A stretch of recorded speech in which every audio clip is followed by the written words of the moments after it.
ಸ್ನೇಹಿತರೆ, ಯಶೋಧ ಚಾನಲ್ಗೆ ತಮಗೆಲ್ಲರಿಗೂ ಸ್ವಾಗತ. ಮಹಾಭಾರತ ಕಥಾಮೃತ ಮುಂದುವರೆದ ಭಾಗ ನೋಡೋಣ ಬನ್ನಿ. ಅಣ್ಣ, ಈ ಅಜಗರನು ನಹುಷ. ನನ್ನನ್ನು ನುಂಗಿ ಹೊಟ್ಟೆ ತುಂಬಿಸಿಕೊಳ್ಳುವ ಬಯಕೆ ಅವನದು. ಯುಧಿಷ್ಠಿರನು ನಹುಷನನ್ನು ಪ್ರಾರ್ಥಿಸಿದ. ದೀರ್ಘಾಯುವಾದ ಚಕ್ರವರ್ತಿಯೇ, ನನ್ನ ಈ ಪರಾಕ್ರಮಿ ತಮ್ಮನನ್ನು ಬಿಟ್ಟು ಬಿಡು. ನಿನಗೆ ನಾವು ಬೇರೆ ಆಹಾರ ಕೊಡುತ್ತೇವೆ. ಅಜಗರವು ಉತ್ತರಿಸಿತು, ಧರ್ಮಜ, ಈ ರಾಜಕುಮಾರ ನನಗೆ ದೇವರು ಕರುಣಿಸಿರುವ ವರ.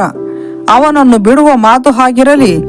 ಹೆಚ್ಚು ಸಮಯ ನೀನು ಇಲ್ಲೇ ನಿಂತಿದ್ದೇ ಆದರೆ ನಿನ್ನನ್ನು ಭಕ್ಷಿಸುವೆ. ನೀನು ನನ್ನ ನಾಳಿನ ಆಹಾರವಾಗುವೆ. ನಾನು ಬಹಳ ಕಾಲದಿಂದ ಹಸಿದಿದ್ದೇನೆ. ವಿಧಿ ಕಳುಹಿಸಿರುವ ಆಹಾರ ಹೊರತು ಬೇರೆಯದನ್ನು ನಾನು ಮುಟ್ಟುವುದಿಲ್ಲ. ಯುಧಿಷ್ಠಿರನು ನುಡಿದ, ಸರ್ಪರಾಜನೇ, ನೀನು ಯಾರು?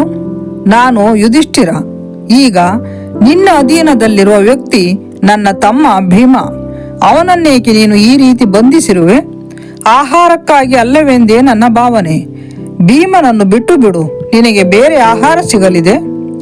ಅಜಗರವು ಹೇಳಿತು, ಮಹಾರಾಜ, ನಾನು ನಿಮ್ಮ ಪೂರ್ವಜರಲ್ಲಿ ಒಬ್ಬ. ಆಯುವಿನ ಪುತ್ರ ನಹುಷ.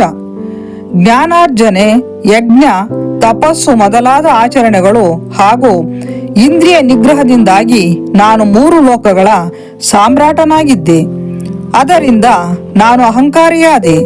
ನನ್ನ ಪಲ್ಲಕ್ಕಿ ಹೊರುವಂತೆ ಬ್ರಾಹ್ಮಣರಿಗೆ, ಸಪ್ತರ್ಷಿಗಳಿಗೆ ಆಜ್ಞೆ ಮಾಡುತ್ತಿದ್ದೆ ಹಾಗೂ ಅವರ ಬಗ್ಗೆ ತಿರಸ್ಕಾರದಿಂದ ಮಾತನಾಡುತ್ತಿದ್ದೆ.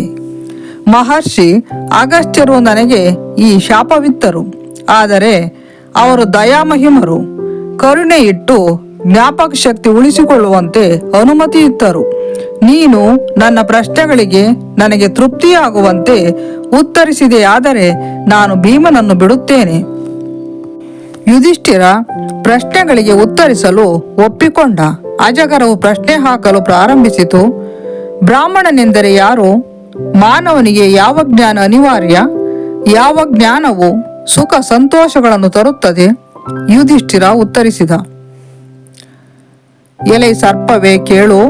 ಸತ್ಯ, ಅಹಿಂಸೆ, ದಯೆ, ಕರುಣೆಗಳನ್ನು ಬದುಕಿನಲ್ಲಿ ಪಾಲಿಸುತ್ತಾ ಅಗ್ನಿಹೋತ್ರ ತಪಸ್ಸುಗಳನ್ನು ಮಾಡುತ್ತಾ ಈ ಎಲ್ಲ ಸದ್ಗುಣಗಳನ್ನು ರೂಢಿಸಿಕೊಂಡು ಸತ್ಯನಿಷ್ಠನಾಗಿ ಭೂತ ದಯೆಯಿಂದ ಬಾಳ್ವೆ ನಡೆಸುವವನೇ ನಿಜವಾದ ಬ್ರಾಹ್ಮಣ. ಪರತತ್ವವಾದ ಬ್ರಹ್ಮಜ್ಞಾನವೇ ಪರಮಜ್ಞಾನ. ಒಮ್ಮೆ ಪರಬ್ರಹ್ಮನನ್ನು ಅರ್ಥ ಮಾಡಿಕೊಂಡರೆ ಸುಖವೂ ಇರುವುದಿಲ್ಲ, ದುಃಖವೂ ಇರುವುದಿಲ್ಲ. ಅನಂತರ ಮಾನವನು ಪರತತ್ವದಲ್ಲಿ ಸ್ವರ್ಗ ಸುಖಿಯೂ ಪರಮಜ್ಞಾನಿಯೂ ಆಗುತ್ತಾನೆ. ನೀನೇನು ಹೇಳುವೆ ಸರ್ಪರಾಜ? ಯುಧಿಷ್ಠಿರ, ವೇದಗಳು 4 ವರ್ಣಗಳ ಕಾಯಕವನ್ನು ಗೊತ್ತುಪಡಿಸಿವೆ. ಬ್ರಾಹ್ಮಣನ ಗುಣ ವಿಶೇಷಗಳಾದ ಸತ್ಯನಿಷ್ಠೆ ಮತ್ತು ಭೂತ ದಯೆಗಳು ಶೂದ್ರನಲ್ಲೂ ಇದ್ದಾಗ ಅವನು ಬ್ರಾಹ್ಮಣನಾಗುವನೇ? ಪರಬ್ರಹ್ಮ ಜ್ಞಾನದ ನಂತರ ಸುಖ ದುಃಖಗಳಿರುವುದಿಲ್ಲ. ಮಾನವನು ಪರತತ್ವದಲ್ಲಿ ಪರಮ ಜ್ಞಾನವನ್ನು, ಸ್ವರ್ಗೀಯ ಸುಖವನ್ನು ಪಡೆಯುವನೆಂದು ನೀನು ಹೇಳುತ್ತೀಯೆ. ಆದರೆ ನಾನು ಅಂಥದ್ದೇನನ್ನು ಕಾಣೆ. ಸರ್ಪರಾಜನೇ, ಸ್ವಾಧ್ಯಾಯ, ನಿತ್ಯಕರ್ಮ, ಜಪ, ತಪ, ಯಜ್ಞ, ಹೋಮ ಇವೆಲ್ಲವೂ ಸತ್ಯವೇ. ಬ್ರಾಹ್ಮಣನ ಈ ಸತ್ಯ ಗುಣಗಳು, ಸತ್ಯಸಂಧತೆ ಶೂದ್ರನಲ್ಲಿ ಇದ್ದಲ್ಲಿ ಅವನು ಶೂದ್ರನಲ್ಲ. ಬ್ರಾಹ್ಮಣನಲ್ಲಿ ಈ ಗುಣ ವಿಶೇಷಗಳು ಇಲ್ಲವಾದಲ್ಲಿ ಅವನು ಬ್ರಾಹ್ಮಣನಲ್ಲ. ಸತ್ಯವಂತನಾದ ಶೂದ್ರನು ಬ್ರಾಹ್ಮಣನಿಗಿಂತ ಅಧಿಕನು. ಸತ್ಯಹೀನನಾದ ಬ್ರಾಹ್ಮಣನು ಜನ್ಮತಃ ಬ್ರಾಹ್ಮಣನಾದರೂ ಹೀನ ಜಾತಿಯವನೇ ಸರಿ. ದಯೆ, ಆತ್ಮನಿಗ್ರಹದಂಥ ಗುಣಗಳನ್ನು ಹೊಂದಿರುವವನು ಬ್ರಾಹ್ಮಣನು. ಈ ಗುಣಗಳನ್ನು ಹೊಂದಿಲ್ಲದವನು ಶೂದ್ರನು. ಸುಖ ದುಃಖಗಳಿಲ್ಲದ್ದು ಯಾವುದೂ ಇಲ್ಲ ಎಂದು ನಿನ್ನ ಅಭಿಪ್ರಾಯ. ನಿಜ, ಶೀತ ಇದ್ದಲ್ಲಿ ಉಷ್ಣ ಇರುವುದಿಲ್ಲ, ಉಷ್ಣ ಇದ್ದಲ್ಲಿ ಶೀತ ಇರುವುದಿಲ್ಲ. ಆದರೆ ಸಮಧಾತುವಿನಲ್ಲಿ ಶೀತ ಉಷ್ಣ ಎರಡೂ ಇರುವುದು ಸಾಧ್ಯ. ಅಂದರೆ ಸಮಶೀತೋಷ್ಣ ಸಾಧ್ಯ. ಹಾಗೆಯೇ ಸುಖ ದುಃಖ, ಶೀತೋಷ್ಣ ಮೊದಲಾದ ದ್ವಂದ್ವಗಳನ್ನು ಸಹಿಸುವವನೇ ವ್ರತಿ. ಹಾಗೆಂದೇ ಸುಖವೂ ಇಲ್ಲ, ದುಃಖವೂ ಇಲ್ಲ. ಯುಧಿಷ್ಠಿರ, ನೀನು ಹೇಳುವುದನ್ನು ಒಪ್ಪಿಕೊಂಡರೆ ದೃಢವಾದ ಗುಣ, ಶೀಲ, ನಿಷ್ಠೆಯೇ ಯಾರು ಬ್ರಾಹ್ಮಣನೆಂದು ನಿಷ್ಕರ್ಷಿಸುವ ಮಾನದಂಡವಾಗುತ್ತದೆ. ಹಾಗಾದಲ್ಲಿ ಜಾತಿ ಅಸ್ಮಿತೆ, ಗುರುತುಗಳು ಅಸಾಧ್ಯವಾಗುತ್ತವೆಯಲ್ಲವೇ? ಆದರೆ ಸರ್ಪರಾಜನೇ, ಹುಟ್ಟು ಮನುಷ್ಯನ ಜಾತಿಯನ್ನು ನಿರ್ಧರಿಸುವುದಿಲ್ಲ. ಏಕೆಂದರೆ ಬ್ರಾಹ್ಮಣನೊಬ್ಬ ಬ್ರಾಹ್ಮಣ ಕನ್ಯೆಯನ್ನು ವಿವಾಹವಾದಾಗ ಅವರಿಗೆ ಹುಟ್ಟುವ ಮಗನು ಬ್ರಾಹ್ಮಣನೇ. ಜಾತಿಗಳ ಸಂಕರ ಒಂದು ಸಾಧ್ಯತೆಯಷ್ಟೇ. ಹುಟ್ಟು, ಸಾವು, ಮಾತು ಮತ್ತು ಲಿಂಗ ಇವು ಮಾನವ ಕುಲದಲ್ಲಿ ಸರ್ವ ಸಮಾನವಾದುವು. ಪ್ರಾಚೀನ ವಿವೇಕವು ಇದನ್ನು ಮಾನ್ಯ ಮಾಡಿದೆ. ಏಕೆಂದರೆ ಯಜ್ಞ ಆರಂಭ ಮಾಡುವುದಕ್ಕೆ ಮುಂಚೆ ಈ ಮಂತ್ರವನ್ನು ಹೇಳಲಾಗುತ್ತದೆ. ನಾವು ಯಾವ ಜಾತಿಗೆ ಸೇರಿದವರಾಗಿರಲಿ ಈ ಯಜ್ಞವನ್ನು ಪ್ರಾರಂಭಿಸುತ್ತಿದ್ದೇವೆ. ಅಂದರೆ ಮನುಷ್ಯನ ಗುಣಶೀಲಗಳೇ ಅವನ ಜಾತಿಯನ್ನು ನಿರ್ಧರಿಸಬೇಕು ಎನ್ನುವುದು ಪ್ರಾಜ್ಞರ ನುಡಿ. ಯುಧಿಷ್ಠಿರ, ನೀನು ಅರಿತಿರಬೇಕಾದುದನ್ನೆಲ್ಲ ಅರಿತಿರುವೆ. ನಿನ್ನ ಮಾತುಗಳನ್ನು ಕೇಳಿದ ನಂತರವೂ ನಿನ್ನ ಸೋದರನನ್ನು ಭಕ್ಷಿಸುವುದು ಹೇಗೆ ಸಾಧ್ಯ? ಸರ್ಪರಾಜನೇ, ನೀನು ಪವಿತ್ರ ಧರ್ಮ ಗ್ರಂಥಗಳನ್ನು ಅರಿತಿರುವ ಆಚಾರ್ಯನು. ಮೋಕ್ಷವನ್ನು ಸಾಧಿಸುವುದೆಂತು ದಯವಿಟ್ಟು ತಿಳಿಸು. ಯುಧಿಷ್ಠಿರ, ಅಗತ್ಯವಿರುವವರಿಗೆ ಪಾತ್ರರಿಗೆ ದಾನ ಮಾಡುವುದು, ಮಧುರವಾದ ಮಾತುಗಳನ್ನಾಡುವುದು, ಸತ್ಯಸಂಧತೆ, ಸತ್ಯನಿಷ್ಠೆ, ಅಹಿಂಸೆ ಇವೇ ಮೋಕ್ಷದ ಸಾಧನಗಳು. ಸರ್ಪರಾಜ, ಅಗತ್ಯವಿರುವವರಿಗೆ ಪಾತ್ರರಿಗೆ ದಾನ ಮಾಡುವುದು ಮತ್ತು ಸತ್ಯಸಂಧತೆ ಇವೆರಡರಲ್ಲಿ ಯಾವುದು ದೊಡ್ಡದು? ಅಹಿಂಸೆ ಮತ್ತು ಮಧುರ ವಚನ ಇವೆರಡರಲ್ಲಿ ಯಾವುದು ದೊಡ್ಡದು? ಈ ಗುಣಗಳ ಅನ್ಯೋನ್ಯ ಸಾದೃಶ್ಯಗಳನ್ನು, ಪರಸ್ಪರ ಸಂಬಂಧಿತ ಮೌಲ್ಯಗಳನ್ನು ಒಮ್ಮೆಗೆ ದೃಢೀಕರಿಸಲಾಗದು. ಅವುಗಳನ್ನು ಆಯಾ ಸಂದರ್ಭಕ್ಕನುಗುಣವಾಗಿ ತೂಗಿ ನೋಡಿ ಬೆಲೆ ಕಟ್ಟಬೇಕಾಗುತ್ತದೆ. ಕೆಲವೊಮ್ಮೆ ದಾನವು ಸತ್ಯಸಂಧತೆಗಿಂತ ಹೆಚ್ಚು ಪ್ರಶಂಸಾರ್ಹವಾದುದು ಎನ್ನಿಸಬಹುದು. ಇನ್ನು ಕೆಲವೊಮ್ಮೆ ಸತ್ಯಸಂಧತೆ ದಾನವನ್ನು ಮೀರಿಸುತ್ತದೆ. ಕೆಲವು ಸಂದರ್ಭಗಳುಂಟು ಅಲ್ಲಿ ಅಹಿಂಸೆ ಹೆಚ್ಚು ಪ್ರಾಮುಖ್ಯತೆ ಪಡೆಯುತ್ತದೆ.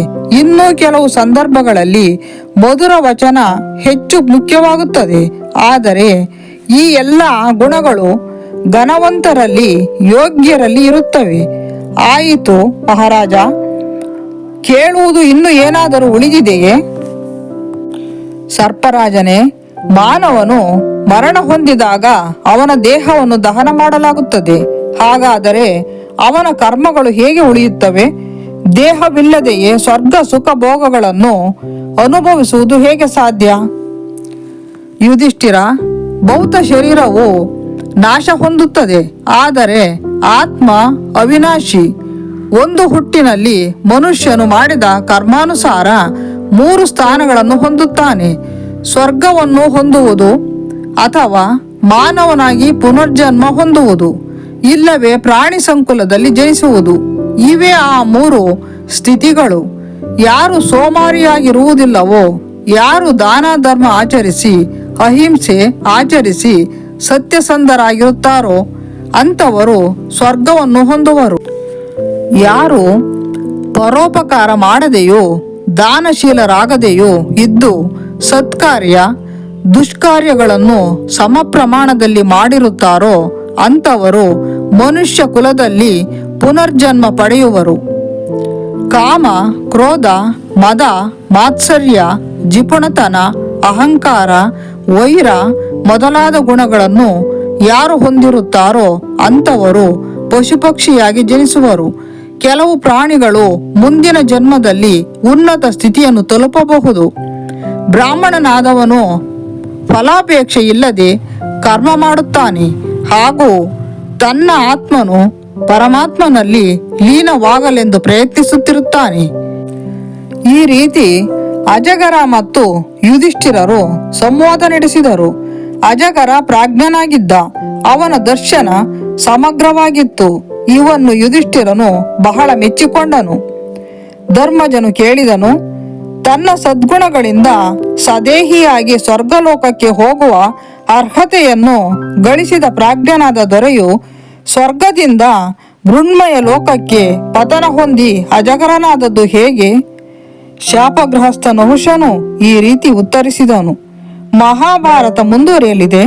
ಯಶೋಧ ಚಾನಲ್ಗೆ ಸಬ್ಸ್ಕ್ರೈಬ್ ಮಾಡಿ, ಶೇರ್ ಮಾಡಿ, ಲೈಕ್ ಮಾಡಿ, ಕಮೆಂಟ್ ಮಾಡಿ. ಧನ್ಯವಾದಗಳು.